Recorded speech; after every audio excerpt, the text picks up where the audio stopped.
que muchas veces se nos olvida, como puede ser el edadismo. Así que toma el escenario es tuyo. Y un aplauso, Txalo Berobat, Elena Barrios en chat.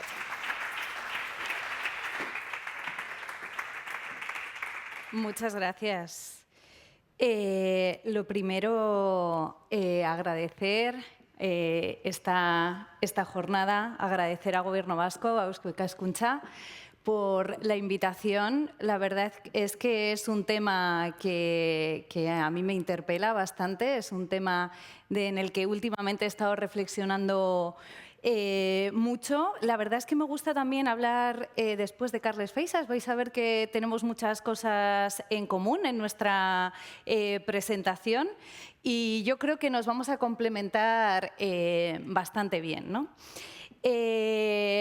Yo voy a hablar de esta búsqueda de estos espacios compartidos y voy a iniciar mi presentación enseñándoos una pirámide de población que ya nos ha enseñado Carles también.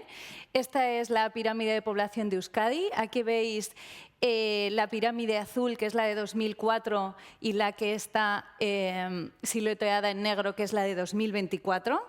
Aquí vemos cómo las cortes van avanzando, ya sabemos de esto del envejecimiento demográfico, sabemos su origen, ¿no? Que vivimos cada vez más años, la esperanza de vida aumenta, veis cómo el número de personas mayores prácticamente, incluso en algunos cortes de edad, se ha duplicado, ¿no? Respecto a hace 20 años. Esto se llama el envejecimiento por la cima, ¿no? Y otra de las causas es la baja natalidad, ¿no? Que es el envejecimiento por la base. Aquí podéis ver cómo las cortes de edad van subiendo, ¿no? La generación del baby boom, que hace 20 años pues, rondaba los 40 años, ahora están en los 60, ¿no? Y se están iniciando estas cortes de edad en entrar en la edad de jubilación, ¿no? Aquí veis, esta es la pirámide a nivel España y son proyecciones hacia dónde va. Las estimaciones dicen que en 2035, dentro de 10 años, será cuando el sistema de protección social tenga, pues de alguna manera, tenga más reto, ¿no? Digámoslo así, ¿no? Con las generaciones más amplias del baby boom en las edades de jubilación. Pero que inmediatamente después todo esto descenderá. Evidentemente ya veis, ¿no? Que la corte del baby boom es muy extensa, pero después de la corte del baby boom viene un mordisco también generacional, que esto también hay que tenerlo en cuenta, ¿no? Para 2024 y las predicciones un poco demográficas del futuro hablan ya de más una columna, ¿no? que una forma piramidal o como está en la actualidad, ¿no? Yo voy a hablar también de generaciones. En la actualidad están viviendo 7, incluso a partir de ya 8 generaciones, ¿no? Estas generaciones, ¿no? La generación grandiosa, las personas centenarias, no sé si habéis visto, pero aquí, si veis la columna de arriba del todo, son personas de más de 100 años, cada vez más mujeres, además, tenemos que viven más de 100 años, ¿no? Pues esa generación grandiosa son las personas centenarias, la generación silenciosa. Bueno, ahora hablaré un poquito de las generaciones, utilizando la terminología que más conocemos, que nos decía Carles que venían más del marketing y de Estados Unidos. Estos cambios en la estructura social también han significado unos cambios en las familias, ¿no? Veníamos de familias horizontales y extensas, ¿no? Donde convivían menos generaciones, pero había muchas personas de la misma generación, había muchos hijos, muchos nietos, teníamos muchos primos, ¿no? Ahora vamos a familias más verticalizadas, donde conviven más generaciones, pero pocas personas de cada generación, ¿no? El concepto de generación, ¿no? El concepto de generación tiene múltiples significados, ¿no? Y yo aquí he traído algunos que tienen que ver con algunas de las cosas que decía, también comentaba Carles, ¿no? Para mí hay una concepción que es más estática, que tiene que ver con el momento en el que naces, ¿no? Y que te define de una generación u otra, ¿no? Y lo que te define está asociado, ¿no? Pues, con la historia en la que vives, los acontecimientos vividos, el contexto geográfico, los valores, por supuesto, la cultura y la educación en aquel momento y en tu juventud, ¿no? Que te va definiendo. Esta concepción estática, digámoslo así, ¿no? Pues son las que están denominadas, ¿no? La generación silenciosa, la generación de los baby boomers. Aquí os he puesto más o menos la edad media que tendrían las personas de cada una de estas generaciones. La generación X, ¿no? Y cómo cada una de estas generaciones pues, ha tenido, ¿no? y tiene una historia de vida, un contexto histórico, unos valores que han ido cambiando, ¿no? Y que van construyendo esa identidad de la que también hacía referencia Carles, ¿no? La generación alfa, la generación Z, la generación alfa, y dicen, ¿no? Que a partir de 2025 se va a denominar generación beta, ¿no? Es verdad que esto de las generaciones es un constructo social y es un constructo social difuso, como también comentaba Carles, ¿no? No todas las personas de una misma generación son iguales, ¿no? También hay muchas diferencias y los años también cambian, ¿no? Pero para mí también es importante hablar de esta concepción dinámica que tiene que ver con la corte de edad, ¿no? Porque yo soy una persona de la denominada generación X, que he sido niña, he sido joven, soy adulta y espero ser vieja, ¿no? Entonces creo que es también importante tener esta concepción en la cabeza, ¿no? Porque a las diferentes etapas vitales, además, se les atribuyen unos roles específicos, ¿no? Unas normas, un estatus, que también es importante y creo que es importante en el ámbito del que yo os voy a hablar de la discriminación por razón de edad, ¿no? Creo que esto es importante, ¿no? Porque una generación no solo se define por su fecha de nacimiento, sino por la posición en la que ocupa, el papel que desempeña dentro del sistema social, el momento histórico determinado, pero también que esta posición está marcada por lo que se espera a cada edad, que también me parece algo muy, muy importante, ¿no? Por eso de, por ejemplo, ya estoy mayor para... ¿no? Esto también, ¿no? Muchas veces, o tengo esta edad, tengo que hacer determinadas, lo que las expectativas y las normas sociales dicen que tengo que hacer a la edad que se supone que tengo, ¿no? En este sentido, pertenecer a una generación tiene algunos, por supuesto, aspectos positivos, ¿no? Que nos generan pues, este sentido de identidad y de pertenencia colectiva, ¿no? Esta construcción de significado y de propósito, esta cohesión, por supuesto, y solidaridad generacional, ¿no? Todos estos son aspectos positivos que nos construyen, ¿no? Pero también tiene su contraparte, que son estas, ¿no? Generan estereotipos, ¿no? El pensar... Pues la generación boomer, ¿no? Los baby boomers, ¿no? Pues, o incluso la generación anterior, ¿no? Pues evidentemente no han nacido con las tecnologías, no van a saber utilizarlas. Bueno, hay muchos estereotipos que cada una de las generaciones están muy interiorizados en nuestra sociedad, que son esas etiquetas reduccionistas. Supone una presión de las expectativas, según los roles que nuestra sociedad ha impuesto en torno a qué tienes que hacer según la edad que tienes, ¿no? Y creo que es importante. Y, por supuesto, marca y pone esta brecha entre generaciones, este conflicto y competencia entre generaciones, ¿no? Aquí os traigo un titular que en el New York Times pues una periodista hablaba, ¿no? Del OK Boomer. No sé si conocéis esta etiqueta o hashtag, yo creo que está muy extendida entre los jóvenes. Y aquí hablaba, ¿no? Esta periodista hablaba de que el OK Boomer supone el final de las relaciones intergeneracionales amistosas. El OK Boomer es una etiqueta que aquí es 2019, ¿no? Pero creo que sigue vigente en la actualidad. Se utiliza un poco de manera condescendiente los jóvenes frente a los mayores, sobre todo cuando los mayores a veces vamos de listillos, ¿no? También todo hay que decirlo, ¿no?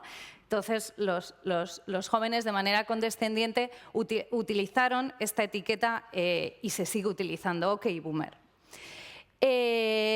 Yo también quiero hablar de la pandemia porque creo que en el ámbito en el que yo trabajo, que son las personas mayores, pero también de la discriminación por razón de edad, significó un antes y un después, ¿vale? En este sentido, se hicieron varias investigaciones en aquel momento, ¿no? Y se hablaba de cómo la crisis de la COVID había supuesto, ¿no? Que era un problema de las personas mayores en aquel momento. Ahora ya nos parece muy lejano, pero esto fue hace nada. Y cómo había promovido una clara división por edades, separando a los jóvenes de las personas de más edad. Yo creo que fue un punto de inflexión en el ámbito de la discriminación por razón de edad, porque ahí claramente, bueno, pues afloraron actitudes edadistas en ambos sentidos, tanto en personas mayores como en jóvenes. En un primer momento, ¿no?, las personas mayores se igualó a todas las personas de 70 y más años como población de riesgo.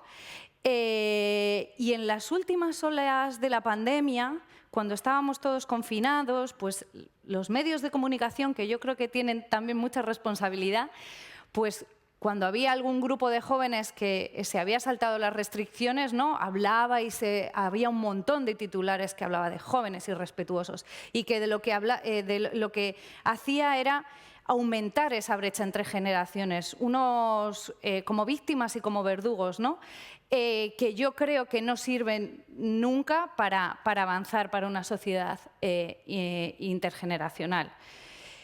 En este sentido, también se pusieron de moda otros hashtags como Boomer Remover, Grandma Killer. Bueno, en aquel momento algunos autores hablaban de esto del lenguaje geronticida, que yo, como vengo del ámbito del envejecimiento y las personas mayores, bueno, pues a todos los que trabajamos en el ámbito del envejecimiento, pues nos interpeló muchísimo, y en aquel momento, justo un año después, la Organización Mundial de la Salud lanzó este informe mundial contra el edadismo, ¿no?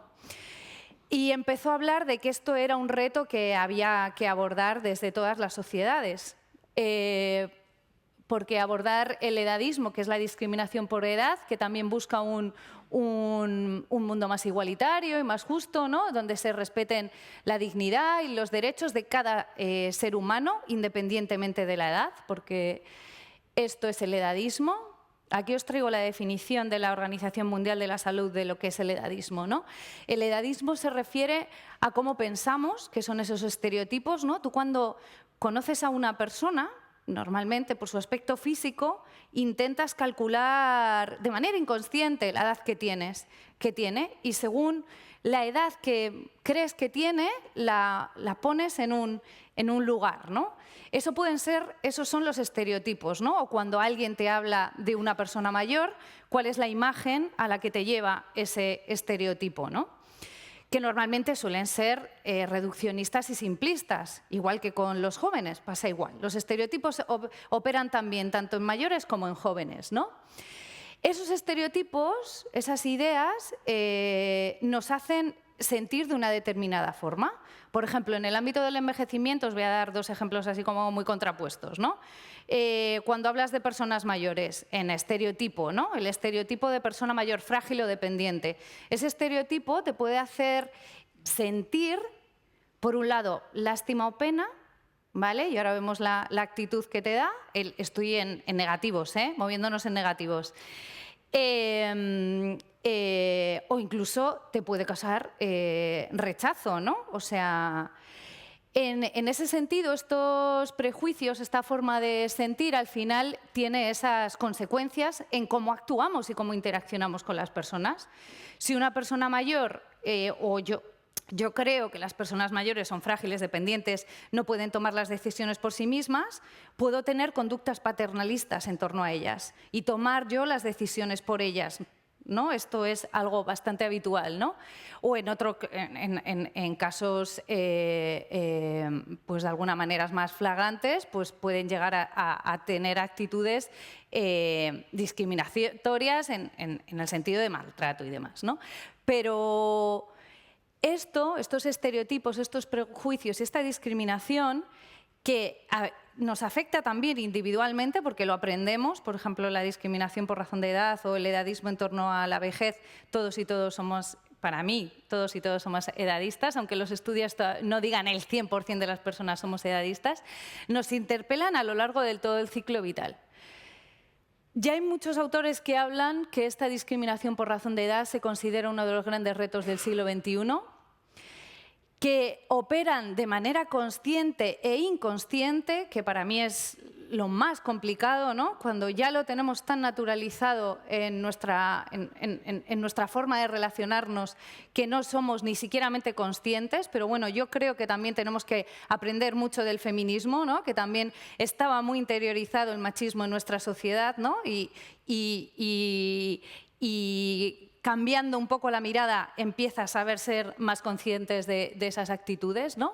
Y que opera a todos los niveles. Opera a nivel individual, opera a nivel relacional y opera a nivel institucional, desde las políticas y demás, ¿no? Es importante esto, afecta a todas las edades, pero sobre todo a jóvenes y mayores. El edadismo, principalmente, estas dos generaciones, y yo cuando estaba hablando, Carles, había cosas que decía que yo decía, me parece que está hablando de personas mayores, cuando hablaba de no se les tiene en cuenta, tal, a los jóvenes, ¿no? Digo, es que yo creo que es algo que realmente une a ambas generaciones. En el informe de la Organización Mundial de la Salud se dan estos datos, ¿no? De algunas investigaciones, que 1 de cada 2 personas en todo el mundo es edadista contra las personas mayores y que en Europa los jóvenes dicen experimentar este tipo de discriminación incluso con más frecuencia que otros grupos de edad, ¿no? Creo que es un problema que para mí tenemos que buscar el reto para darle la vuelta para trabajar en conjunto. Pero bueno, es lo que os he dicho, es la discriminación por edad se ha naturalizado en nuestra sociedad. Cuando nos encontramos a alguien que nos saluda, que hace mucho tiempo que no nos ve y nos dice, o cuando te presentas a alguien y le dices la edad que tienes, muchas veces te dicen, pareces más joven. Eso es edadista, porque parecer más joven parece positivo. Yo creo que hay que, bueno, no voy a darle vueltas porque no he venido aquí tanto a hablar de eso, pero creo que es importante el orgullo de la edad y que a determinadas edades, bueno, es que además han cambiado tantos las edades que cada vez nos definen menos, ¿no? Es el único ismo ahora mismo socialmente aceptado y es una forma más comunes de prejuicio y discriminación. Y creo, aunque los estudios, ya veis, dicen 1 de cada 2, creo que en realidad todos y todas somos edadistas. Y es la única discriminación que nos interpela a todos, tanto siendo víctimas como verdugos, porque todos y todas sufrimos y hemos sufrido y vamos a sufrir edadismo, sobre todo en la juventud y en la vejez, pero es que además todos y todas, desde mi punto de vista, somos edadistas y tenemos actitudes edadistas de hoy no salgo de casa, estoy ya hecha una abuela. Este tipo de comentarios son microedadismos, ¿vale? Además, en jóvenes y mayores, como os he dicho, son los grandes grupos poblacionales donde más afecta y donde, por otro lado, hay más enfrentamiento, ¿no? ¿Por qué surge el edadismo? Bueno, cualquier discriminación, pues esto de la otredad, ¿no? La noción del nosotros se define en contraste del otro. En el caso de las edades, pues lo que me define a mí por una determinada edad, me define en oposición, en este caso, pues a jóvenes de mayores, ¿no? Cuando se habla también desde teorías sociológicas del surgimiento también un poco de esta discriminación por razón de edad, también se habla del modelo secuencial de la vida, ¿no? Aquí se habla, ¿no? Otto von Bismarck, allá por el 1900, decidió, ¿no?, iniciar unas políticas de distribución un poco también con el inicio de la seguridad social, que ahora os lo voy a comentar, y redistribuir el ciclo vital y también las políticas en torno al ciclo vital, ¿no? Entonces, la juventud, de alguna manera, está dedicada al aprendizaje, la adultez al aprendizaje para luego trabajar, la adultez al trabajo y la vejez en la jubilación. Cuando se puso en marcha esta reestructuración social de la vida en la que las políticas, el Estado y las familias de alguna manera estaban interpeladas a llevarlo a cabo, la esperanza de vida era de 40 años. Entonces, la pensión se instauró para personas élite que superaban esos 40 años y vivían hasta los 60. Muy pocas, ¿no? ¿Qué pasa ahora? Que nuestra realidad no se define por aprendizaje, trabajo, jubilación, ya nunca más. Lo primero es porque tenemos que estar formándonos continuamente. Eso está claro. O sea, y en la época actual, con las tecnologías, mucho más. También los cuidados, que parece que en la otra diapositiva habían desaparecido, ¿no? Pero como, por ejemplo, en el modelo, digamos, más tradicional, en muchas mujeres, el tema del cuidado de niños o incluso el cuidado de padres, esa también que llaman generación sándwich, cuando tienes que cuidar a hijos y también a padres, también es muy importante, ¿no? Entonces, se habla, ¿no?, que es un modelo en crisis y que la realidad de cómo es nuestras vidas en la actualidad no tiene nada que ver como hace un siglo. Sin embargo, el sistema sigue de alguna manera estando estructurado en esos grandes bloques: infancia, juventud, madurez, vejez, ¿no? ¿Qué críticas hay a este modelo secuencial de la vida? Por un lado, que es rígido y que nuestra realidad no es así. No es rígido. Las trayectorias vitales se han diversificado, ¿no? Los itinerarios laborales, familiares, educativos ya no siguen un orden único. Las transiciones se hacen reversibles o múltiples. Puedes estudiar, trabajar, volver a estudiar, trabajar, y en realidad eso es lo interesante, ¿no? Y que la edad deja de ser un marcador para definir los roles y las etapas vitales. Y cada vez tiene menos peso en ese sentido, ¿vale? También, una cosa muy importante, que esta estructuración de la vida fomenta las desigualdades, sobre todo en trayectorias que son no lineales o discontinuas. Por ejemplo, las mujeres, ¿no?, que estamos diciendo, ¿no? Una mujer cuando es madre, ¿no?, si no se tiene en cuenta esos momentos de cuidado que va a necesitar, pues lo que pasa, ¿no?, el mercado laboral no le favorece. Por supuesto, de clase, pero también de origen. O sea, si tú, por ejemplo, por lo que sea, en la infancia no has tenido tiempo, no has tenido posibilidades, no tanto tiempo, de estudiar, ¿qué pasa? Ya es imposible que te incorpores al nivel a la educación, trabajo, ¿no? Todo esto es importante, ¿no? Y una cosa que está pasando ahora, ¿no?, que cuando se construyó este modelo secuencial, el trabajo era lo que delimitaba en realidad, lo que delimitaba esta estructura. Sin embargo, en nuestras vidas actuales el trabajo está perdiendo centralidad y en las generaciones jóvenes mi sensación es que aún más. O sea, está perdiendo un poco del valor social, ¿no? Yo creo que ahora se buscan más pues, la felicidad, el desarrollo personal, además de, por supuesto, trabajar en lo que realmente quieres, pero se está perdiendo esa centralidad del trabajo, se disfruta mucho más del ocio, del tiempo libre. Hay formas no lineales del empleo, también es importante, ¿no? Y, por ejemplo, ¿no?, cada vez hay más políticas de la flexibilización de la jubilación, ¿no?, y de favorecer esto.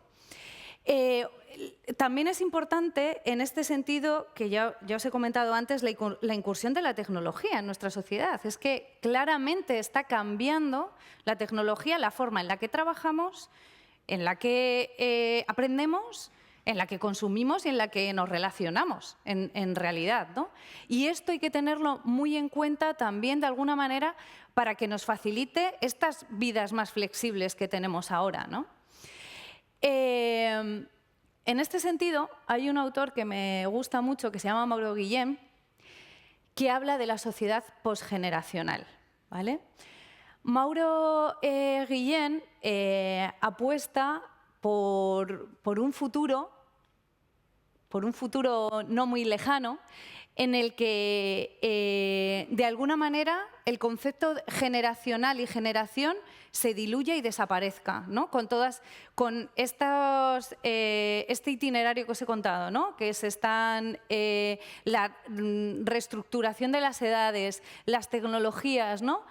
Y para esto se requiere un cambio de mentalidad, ¿no? Debemos encontrar nuevos modelos para que las diferentes personas de diferentes generaciones puedan disfrutar al máximo de sus vidas más largas y saludables, ¿no? Él habla, aunque él utiliza este concepto de generación perennials, que es un concepto que ya utilizó una investigadora antes, por esta revolución, él denomina una revolución multigeneracional, y que vamos a llegar a una sociedad, ¿no?, en la que la generación no te defina tanto y en que las personas de todas las edades, categorías, clases van más allá de los estereotipos y no se definen por su generación, ¿no? Creo que para esto, ¿no?, algunas de las recomendaciones es, para adaptarnos a la realidad actual de esta vida tan flexible, ¿qué se puede ir haciendo, ¿no? Y también para combatir la discriminación por razón de edad. Una de las claves es que la edad no sea un instrumento para el diseño de políticas, que es compleja. Creo que no se puede de un día para otro decir quitamos la edad como herramienta de diseño de políticas. Lo ha dicho antes la Sailburu, lo del autobús, el ticket del autobús. ¿Por qué las personas mayores tienen el acceso gratuito o de bajo, con poco pago al autobús y, sin embargo, por ejemplo, hay jóvenes que a lo mejor lo necesitan y no se puede? Pues claramente es que la edad no debe ser una herramienta para el diseño de políticas, pero es verdad que no podemos dar un paso de aquí al vacío, ¿no? Que tiene que haber una transición en ese sentido. También, por supuesto, se deben favorecer las transiciones entre el aprendizaje, el trabajo y viceversa, pero es que esto también es que le interesa a las empresas, en realidad, ¿no? Que todas las personas de todas las generaciones que están en el mercado laboral estén formándose continuamente y vuelvan al entorno laboral y se pueda ir de un sitio a otro, ¿no? Y, en última instancia, ¿no?, facilitar este curso de vida flexible, centrado en la diversidad, el aprendizaje continuo, ¿no? Mauro Guillén habla de esto, ¿no?, de vivir varias vidas distintas, ¿no?, tener la posibilidad de vivir varias vidas distintas. Y él también habla, por ejemplo, en los jóvenes, ¿no?, las expectativas que se generan, ¿no?, cuando tienen que elegir esa carrera universitaria o esas asignaturas que les van a definir de por vida, ¿no?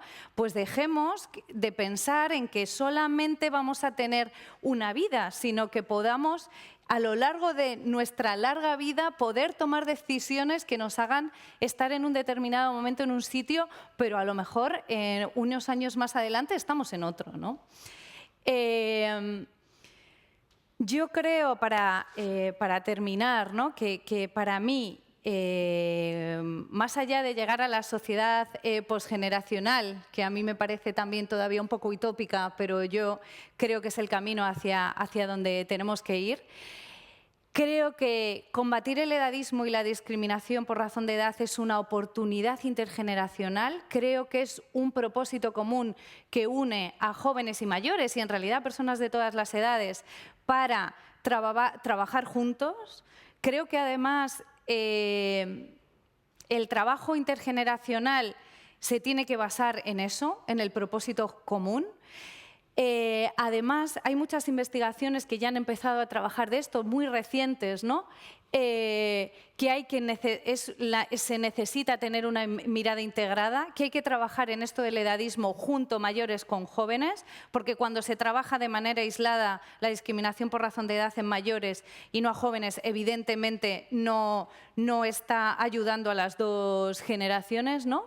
Y cómo estas estrategias para reducir el edadismo es un reto multigeneracional. Y en este sentido también hay algunos autores que hablan que el próximo movimiento social será el movimiento social contra el edadismo. Y yo quiero repetir aquí que sea, por favor, un movimiento en el que una a las generaciones y no las separe, ¿no? Creo que es una gran oportunidad y que estamos ahí. Muchas gracias.